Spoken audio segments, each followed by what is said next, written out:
Hi everyone, welcome back to my take, and today I'm going to be doing another PhD related video. This is a question and answer video because I've had a lot of questions relating to PhD related issues and just general concerns on my channel, and I thought I have been answering a lot of those questions on my channel, but I just think in the comment section, but I just think it'll be nice to maybe also answer them on the camera so that those of you who haven't been reading those comments can also find some help in those answers.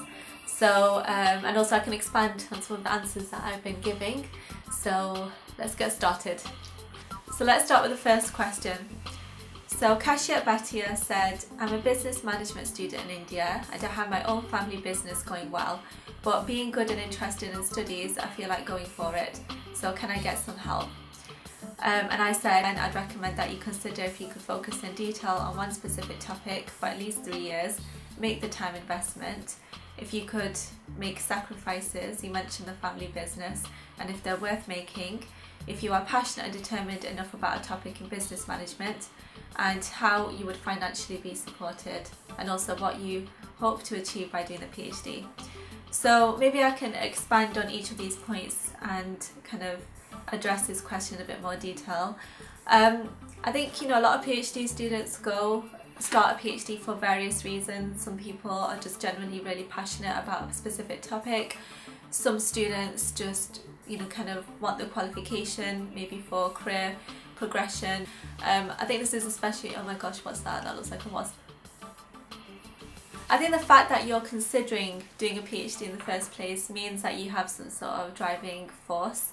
There's something drawing you to do a PhD, and maybe your gut instinct is correct and you should go with it and just find out more and kind of investigate and find out what sort of area you want to go in, and what you want to achieve by doing that PhD and what you will learn. And when I started my PhD, before I started my PhD, when it came to the process of acquiring my position, it was where I did my master's, and I was comfortable with the research topic then, and I was happy with the lab and the record of publishing in that lab. So there were quite a few things that I did consider at the time. I think it's really important to have a chat with your potential supervisor to find out if there's some sort of compatibility between you and your supervisor, because you will be working very closely, and your hours will be quite long, and you will have to be very committed to your project and spend a lot of your leisurely hours, your free time, working on your PhD, and there'll be a lot of communication between you and your supervisor and the other group members, especially if you're doing a science project, which is very hands-on because you're in the lab. I think if you're doing a humanities project, it might be a bit different because I think you're kind of more on your own in that field. So yeah, just kind of find out a bit more about the prospective team. Another thing that you can consider is whether you can make the time investment, because most PhDs are now 4 years long in the UK. They used to be 3 years, I think, on average, but most people used to take longer anyway. Most people take the 4th year writing up, or the project will run on because certain aspects of the project weren't able to be completed in the 3 years, especially if you're doing a research project in a lab, because experiments are so unpredictable, you don't know what's going to happen. So yeah, just consider if you can take out 3 or 4 years of your life to devote to further higher education, and think about the consequences of that. Think about the possibility that you're not guaranteed a job at the end of it, and the possibility that things can go wrong, like you might not get any publications, or you might not you might not achieve your goals in the way that you expect to achieve them, because research is unpredictable. Once again, I'm referring more to a lab project than I am to a humanities project. You might want to think about the sacrifices that you'll be making as well, because for example, Kashyap, who asked this question, he says that he's got a family business and that's going well, and because of the dedication and the commitment that you need to complete a PhD, it would be difficult to balance anything else that requires a great degree of responsibility, such as, you know, a family business and kind of running that. It would be quite, I'm not quite sure how you can balance the two unless you do a part-time PhD.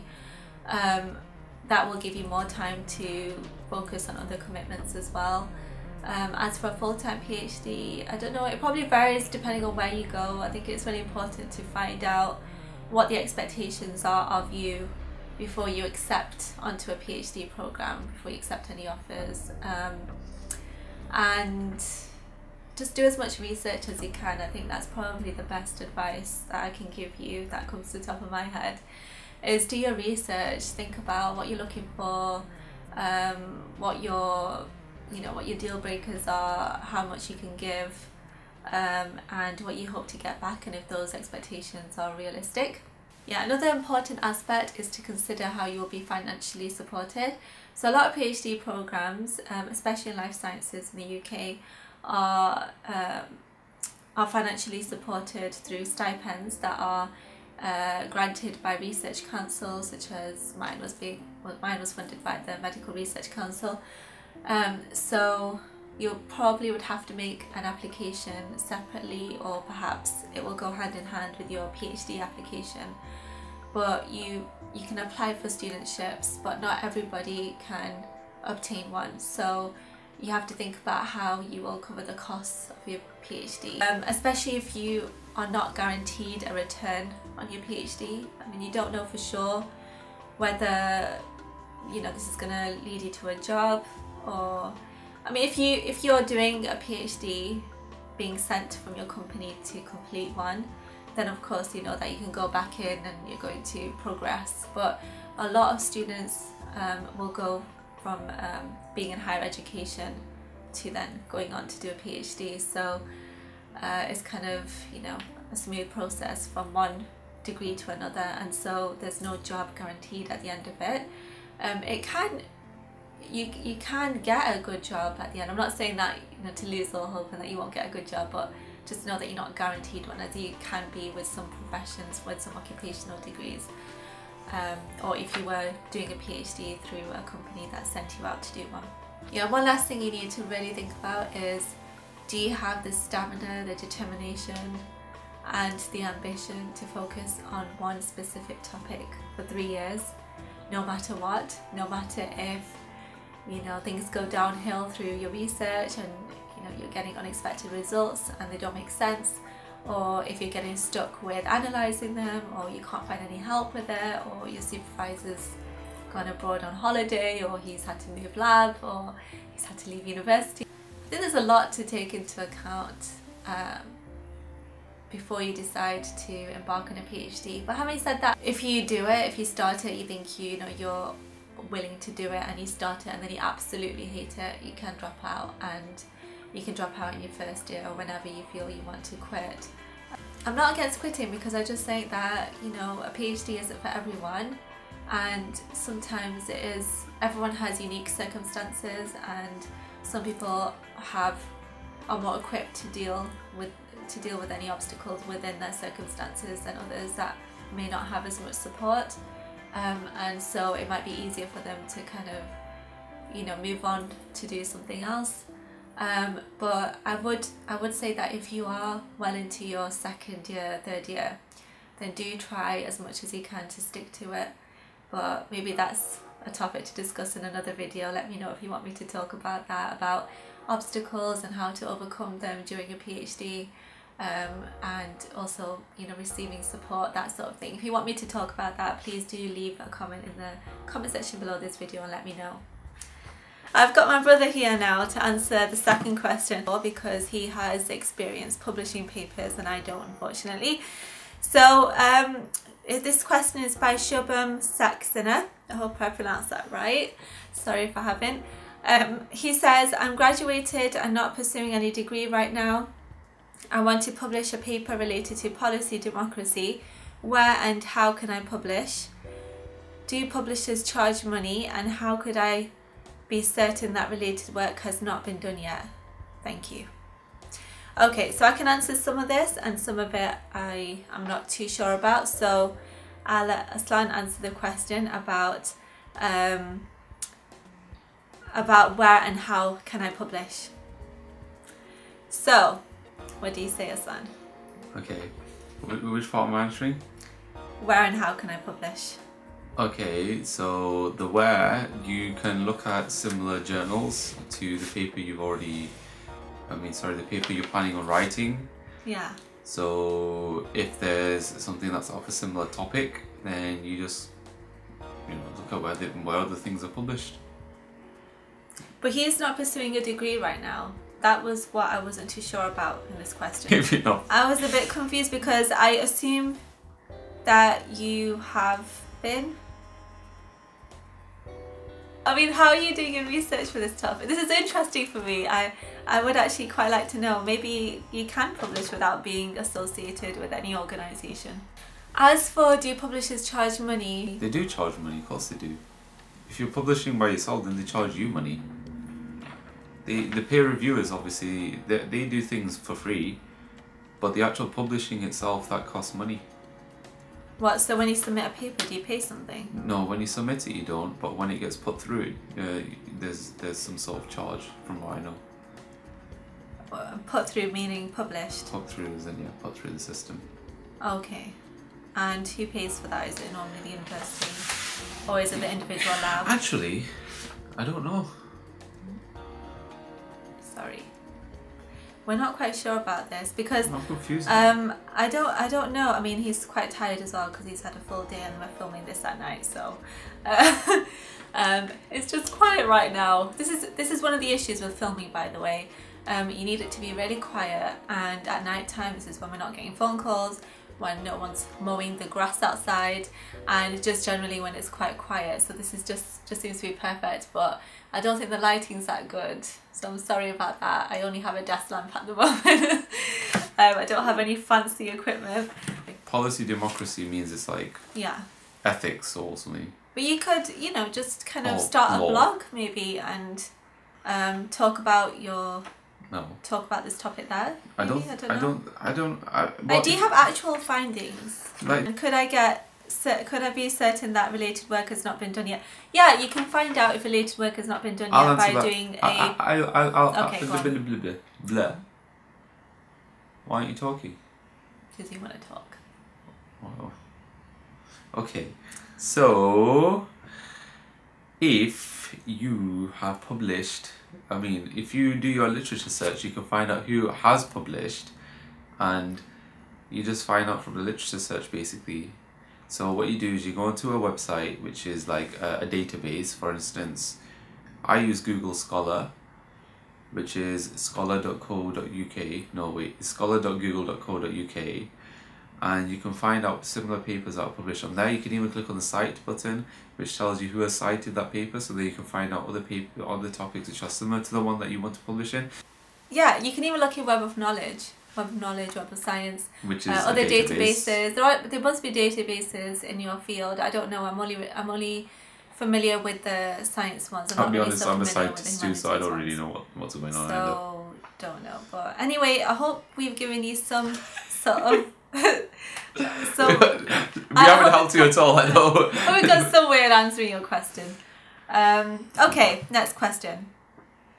Multi Okasan says, I was wondering, do you have any tips for making a simple but yet concise slide presentation? Yeah. So all you need to do first we have to consider the various types of presentation that you'll need to give during your PhD. So these include lab meeting presentations, if you're doing a science degree, or just your group meeting presentation. Why am I here? Conference presentation, because you're going to give more details and answers in a second. Conference presentations and poster presentations. So do you want to expand maybe on lab meeting first? Lab meeting presentation? A lab meeting presentation? No, because it's the same as every other presentation I do. Okay, I just give the same ones. Alright, go on. Okay, so the lab meeting presentation, what you do is you take your data and you put it into a presentation and present it. That's it. I'm sorry, this was meant to be a serious video, and I think I made a mistake by asking my brother to come in it, so I'm sorry about that. Oh, that was a serious answer. I think that for me, and for everyone else, there definitely are differences between the different types of presentations. I mean, the poster presentation is going to be a lot more aesthetically pleasing. So you will concentrate on, you know, making it look pretty, and at the same time drawing out your very key findings. He's my little brother, by the way, and he's never grown up, so I'm sorry about that. So your key findings you need to put into your poster presentation. Whereas in a lab meeting, in a group meeting, you will expand on. Son, why did you mean? Don't do that. Okay. I'm tired. In a lab meeting presentation, you will give a lot more of your results. You'll probably give every result because you need to discuss it. So just, you know, just whatever you find, just make a figure out of it and put it into a slide. Make sure for every presentation, this goes for every presentation, you need to have a background that summarizes the theory behind your research project, and then you say, you know, what you did, how you did it. So it's basically like the structure of any thesis, any piece of scientific writing, where you have an introduction, then you give your methods, your results, discussion, and your conclusion. So that's kind of the basic backbone structure of any presentation. Sometimes you can combine two things together, so you might want to combine the methods and results, or even combine the methods, results, and discussion together, like sort of one figure format sort of thing. But I think, you know, there's quite a bit of variation in how you do these things, and obviously every university will probably have its own way of presenting for certain you know, for certain types of presentations. What do you think, Hassan? Okay, so when you're doing a poster, the best thing to do is to keep it free from text as much as you can. So put as many pictures in as possible. Pictures are far more illustrative. A picture speaks 1,000 words. So if you can put a picture in there, a diagram which explains pretty much everything that you're doing, that'll be more important. Now, that also depends on your field, of course. But for me, that was a key advice, and my supervisor really likes it. I found that when I'm looking at a poster and it's got so much text in it, I never get any information from it. Whereas if I see a poster with lots of pictures in it, 99% of the time, I still won't understand what they're saying, but at least the pictures are nice to look at. So it just makes sure that you're engaging the other person. Yeah, that's really important. And you're going to be using your poster to talk to other researchers, you know, on the day of the presentation at the conference. You're going to be using it as a networking tool. So you do want to make it as easy to understand and to make it as visually pleasing as possible. And do have a look at, you know, examples of poster presentations at university, and sometimes templates are offered as well. So you can maybe use the template that's being offered at university to make a start, and then kind of, you know, change it. And one thing to know is you don't have to use, like, I don't know, PowerPoint or Publisher. There are many software out there which you can use. Now, for instance, if you're a tech savvy person, there's a programming language called LaTeX. Now, LaTeX has a feature known as Beamer, and you can make posters in that. I've made even presentations in that. It's made for both. It makes really nice, tidy posters. You can use the Adobe packages if you're good with that, like Photoshop. You can make nice posters in that. I've done that too. So just use whatever tools. It doesn't have to be, you know, the standard PowerPoint. In fact, I made posters in that too. So it's up to you, really. Yeah, those are our tips for the poster presentation. For the conference presentation, so yeah, this is the one, when I say conference presentation, I mean the actual presentation you give on a PowerPoint in front of an audience. So this refers to symposiums as well. And for that, I would say you could use the lab meeting slides as a starting point, and then you just have to narrow them down and condense them so that you're only showing the findings that, you know, add knowledge to the field, and you're not showing negative results unless it forms a part of the story. So yeah, that's what I would suggest for the conference presentation. Well, whenever I've done conference presentations, I've just included a brief sort of background on what I'm doing. I wouldn't say you shouldn't present negative data, there's not anything wrong with negative data. You falsifying a theory is fine. I mean, that's completely what you. Yeah, if it fits the story. A part of your PhD, you might falsify a theory, or you might you might give credence to one that already exists. But if you falsify that, there's nothing wrong with that. You know, you're still enhancing data. Enhancing knowledge. Yeah. It's just. So the next question is by Jassim Tariq. He says, kindly, please, can you tell me how you made your initial summary presentation for the Viva? Were there any PowerPoint slides made or some brief notes in hand, or was it just already done standing? My answer was I made a PowerPoint presentation. I used a little text but lots of figures. I actually forgot my presentation notes at home. Oops.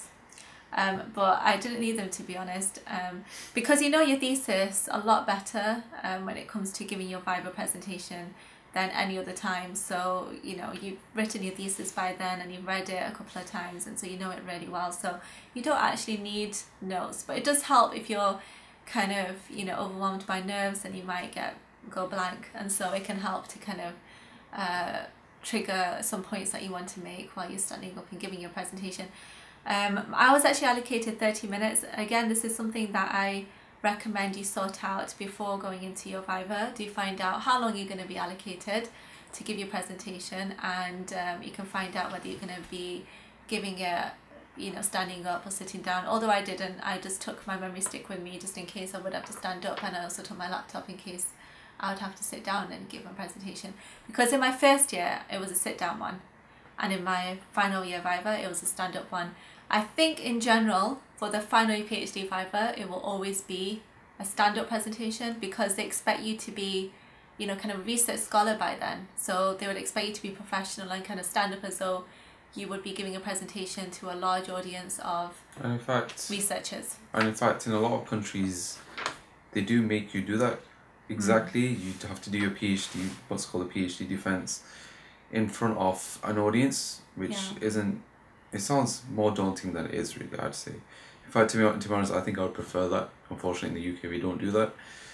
In the UK, you just have two or three people in front of you, and you just sort of talk to them about your data. I would prefer to have an audience there, because it feels more like you're on a stage. Your stage is set. It's kind of Shakespearean. For someone who has stage fright, I definitely prefer the current UK system. I'm kind of numb inside now when it comes to presentations, because I've done them so many times now. Like, it's just like I've been just doing another presentation, and half of my presentations are just jokes, really. Like I'm joking about my data, and well, I like to joke, and she doesn't let me. This is why every single video I'm like so serious. She tells me off later on. There's like proper beings. Yeah, absolutely. So I have to be serious. So check this is recording again. You never know, this camera is unpredictable, has a mind of its own. Okay. Yeah, I mean, I think that's a great point that my brother made there. About beating? No, about, I think my brother made a great point about, kind of rehearsing to the point where you just overcome your fear entirely and you're able to stand up and give a presentation to a large audience. Don't go numb, it's bad for you. Okay, moving on to the next question. Yeah, and also just quickly before I do move on, I just remembered another point. It is actually it's worth doing a presentation for your Viva, even if you're not asked to. It's worth doing one, because you will cover the main points, you'll gain some confidence in your work, and also your examiners will gain confidence in you, because they will know that you've written your thesis and that you know what you're talking about. And the reason I had a lot of figures in my Viva presentation was because it just, all the wording was in my thesis, and I didn't need to have loads of words in my presentation. It was just kind of summary of what my key findings were and what my key conclusions were. That's kind of the main focus point of your Viva presentation. Whereas your lab meeting presentation and poster presentation, other presentations you do before your thesis is written, kind of focuses on the process of you reaching your goal. But by the time you get to your Viva presentation, you have reached your goal. So you can kind of pick out just the key figures and talk about those.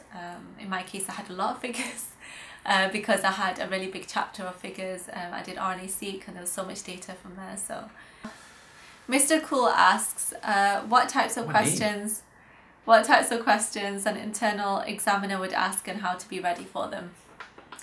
I answered at the time, the external examiner asks most of the questions and the internal examiner has an additional role of ensuring the exam and the questions are fair. The best way to prepare is to read through your thesis again with a critical eye and keep up to date with the literature. Is there anything you'd like to add to that? No, I think that pretty much covers it. Yeah.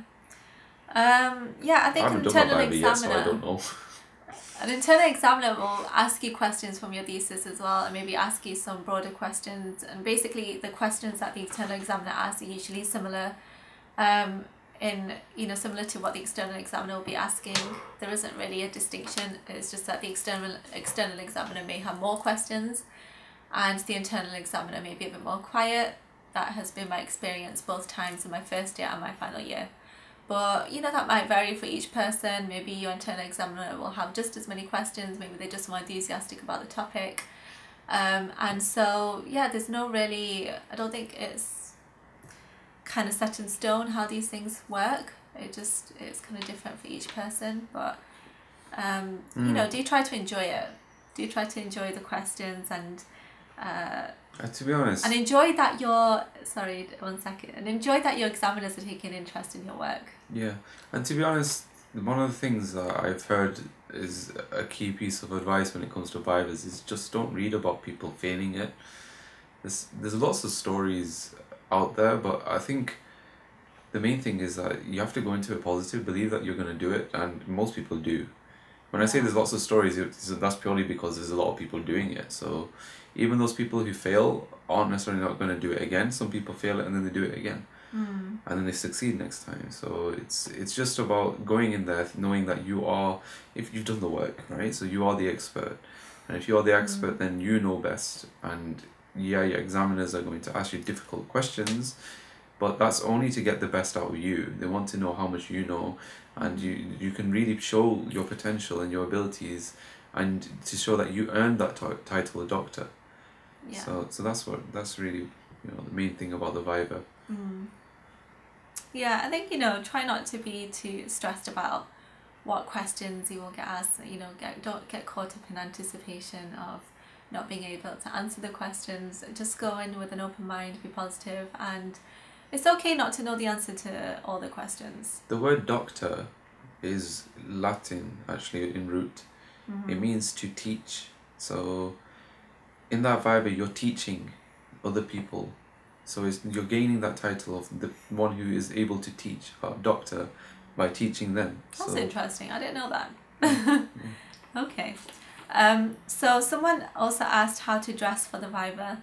And that was something I was also concerned about before I went for mine. I've seen that a lot of people do dress in suits, so wear something smart. Mine was in winter, so I just wore a fluffy jumper and some skinny jeans because I was cold. So that's what I did, and but I don't think you need to be too concerned about how you dress, but do dress casual, smart, too smart, and it's probably better to be dressed smart, because then you will feel like you're in the zone, that you're there and it's serious now and you're focused, and it might have kind of a psychological impact in a positive way if you do dress smartly versus if you don't. I think I read a study about this actually somewhere. Yeah, it's about job interviews mainly though. Yeah, I guess so. But people who are on telephone job interviews who wear suits, they tend to perform better. Yeah, and this is kind of like an interview. You're being interviewed about your thesis. So it's not really an interview though, is it? It's just kind of a showcase of your work in front of some experts. Yeah, I definitely can see it that way too. I don't think it's an interview. So Nino Saturnino, sorry if I've said your name wrong, asks, at which point during your undergraduate or masters did you start planning, strategizing how you would get to be accepted into a PhD program? I've actually answered this question, and I said that I stayed on in the same lab as my masters. It was during the first few weeks of my masters that I became sure that I enjoy research and would like to do a PhD. I like the field of research in which I did my masters, so it made sense for me to continue in the same field. How about your experience? So for me, I was really not in a position where I even knew what I was doing in the first year. So my PhD changed drastically Yeah. in the second year of my PhD, where I was doing, in the first year I was doing a mixed computational experimental project, and in the second year I was just doing purely computational, and that's how it's continued. So I would say for me it was only really in the second year where I was really even knowing what I was doing, and then only, you know, start off third year was I actually realizing how am I going to approach my Viva, because things could have changed again, you know, you don't know these things. But thankfully it hasn't changed once again, so I would say for me it was second year. So what that then means, as you can see, is different people have different experiences. Like for some people it will be in first year, some people will be in final year, some people second year, you know, however many years you have, you know, it's entirely dependent on the individual and the supervisor, I'd say. Yeah, nice answer. I think, you know, you can start strategizing early. It can be a good thing to start planning early and thinking about what you want to do with your future, where you want to go. That's always good. But, you know, sometimes you don't know until you have experienced to some level the kind of environment that you will be in when you start your PhD. So sometimes you can't plan ahead too much. And I think in my case that was the case, because during my undergraduate degree I didn't really enjoy research that much, because we were always in big groups and our tasks were split amongst us, and half the time no one knew what we were doing, and it was really cramped inside the lab, and you know, just kind of, we didn't really enjoy it. A lot of students didn't enjoy it as much during undergrad. But I think during my masters, when I had you know, kind of more responsibility, and I was in charge of my own project, and I was still working with other people, but I had my own project to be getting on with. So it was just, I don't know, that greater sense of responsibility and the challenge that I enjoyed, and also, you know, learning about something, discovering something new. That was interesting, because during the undergraduate practicals we kind of knew what the answer would be, so we weren't really challenged, I guess, because we kind of knew what we were looking for most of the time anyway. But during your masters and your PhD, you're discovering something new, you're embarking on a new adventure basically. So that's exciting, and that's kind of what propelled me to go ahead with a PhD. Okay, so this is a really long video. If you made it to the end, nice one, and I hope you've gained something useful from it. I've always thought, you know, if my videos help just one person, then that's good enough for me. So I hope it's helped you. Please feel free to leave a comment down in the comment section below. I'm sorry if we sounded a bit boring and tired. It's just that we're filming at night, and you know, it's just a quiet time for us. It just made sense to film now. And in case you're wondering, I started to behave because one of the things she edited out was a beating. So yeah, and I'll see you in the next video. Take care of yourselves, and please subscribe if you want to see more of my videos. Let me know what you want to see in my videos. I do want to do some more fun videos. I've got lots of plans. I actually filmed around 6 videos and they didn't get uploaded on YouTube because, for various reasons, I'm still quite, I feel I'm still quite new to all of this, so you know, I don't want to upload something until I'm happy with it basically. So yeah, just let me know what you want and I'll try to cater to it. And comment below. Yeah, but I do need you to subscribe so that I can invest more time in my channel. Subscribe there. Or is it there? Or is it there? It's down below. Okay, yeah. It's there. And yeah, thumbs up if you like it, and leave a comment, and yeah, see you in the next video. Bye. Bye.